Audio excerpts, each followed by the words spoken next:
Could you explain what exactly the Indus Waters Treaty is and why it's been so crucial to Pakistan's survival all these years? How did previous Indian governments allow a situation where nearly 80% of the river waters were given away to Pakistan, while India was left with only about 20%? Isn't it high time we fix these historic blunders? With India now moving to scrap or fundamentally alter the treaty, what could be the long term implications for Pakistan's agriculture, economy, internal stability? Do you see this as a far more devastating and permanent tool of pressure compared to short term military actions? That's a great question. Look, my friends, listen, pay attention. A missile strike hurts, right? A missile strike hurts. It causes pain, it causes damage. That damage happens once, boom, right? Let's say you send 20 missiles. Let's say you send 100 missiles. It's going to cause a certain quantum of damage and pain. And then time erases that. You squeeze water slowly, gradually, drip by drip, drop by drop. 1%, 2%, 3%, 7%, 10%. That is not visible. There is no damage that's visible. There's no pain that's visible. But it is an incredible squeeze on a nation that depends on the upriver waters. That is a far greater pressure point, leverage point, pain point, whatever you want to call it, than missile strikes and military action. You can bring a nation to its knees by doing this. So now, with that said, what's the Indus Waters Treaty? It is a treaty that was signed sometime in 1960, I believe, under the auspices of the World Bank. And at that time, our Prime Minister was Mr. Nehru, Mr. Jawaharlal Nehru. So we have 6 rivers in the Sapta Sindhu region, which is strange because it's Sapta Sindhu, 7 rivers, but there are 6 rivers in there because one river left. It left, the Saraswati left. So we have 6 rivers in this region, the Sapta Sindhu region. In Punjab, Panchab, yeah, that sort of thing, right? So we have 2 nations, one temporary, one permanent, and we have 6 rivers. So in 1960, this treaty was signed between India and Pakistan. The World Bank engineered this treaty. Mr. Nehru accepted it. So India got exclusive or near exclusive use of 3 smaller rivers, the eastern rivers, the Ravi, the Beas, and the Satluj.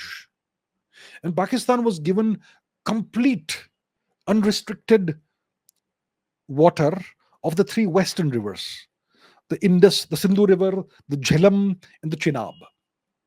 And India is given the right to tap into the western rivers for non-consumptive purposes. If you want to use it for hydroelectricity or flood control or whatever, that sort of thing.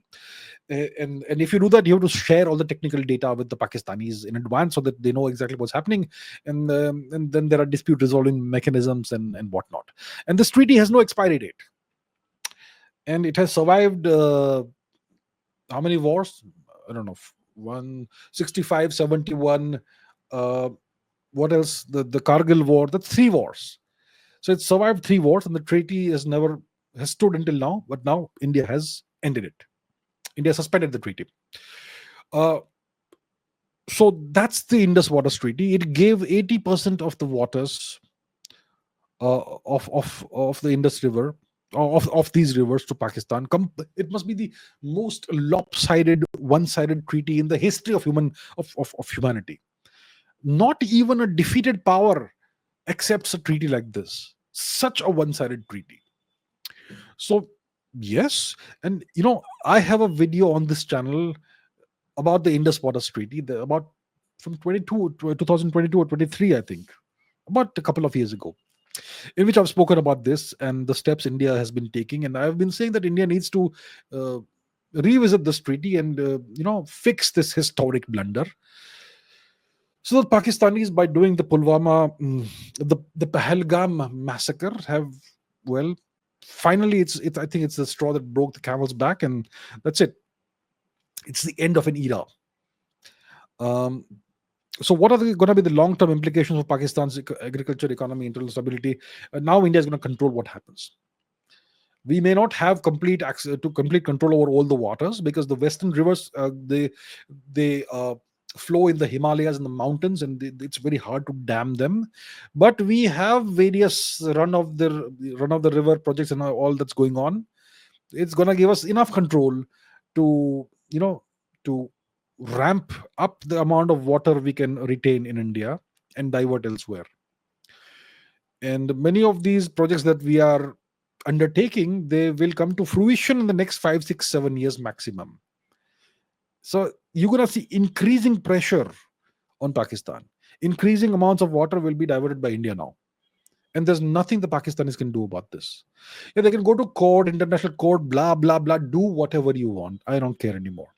Yes, of course, some people will say, and they are right to say this, that it gives the China the historical precedent for doing something similar to us, because they control some of our upriver, upstream, some of the upstream regions of our rivers, like the Brahmaputra, the Ganga, etc.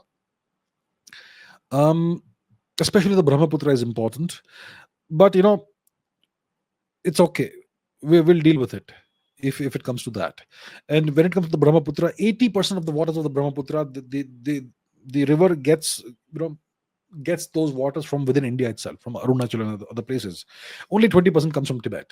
So it's not going to be a huge issue. We'll have to find ways to deal with that. If the Chinese go down that road, uh, but Pakistan Pakistan is going to face serious trouble now, because its agriculture is dependent on this water. Most of its agriculture is dependent on the water that comes from these three rivers, and it's a very poor country. It's dependent on agriculture. I don't know how much of its GDP comes from agriculture, but at least about 30 40% of its workforce is employed in the agriculture sector. And yeah, it could be really bad times for Pakistan, and they deserve it. I mean, how long can a nation like India just keep enduring this nonsense, terrorism? There's gonna be a time when we're gonna give it back. So I think more than a war, this could be the thing that squeezes Pakistan and really brings it to its knees.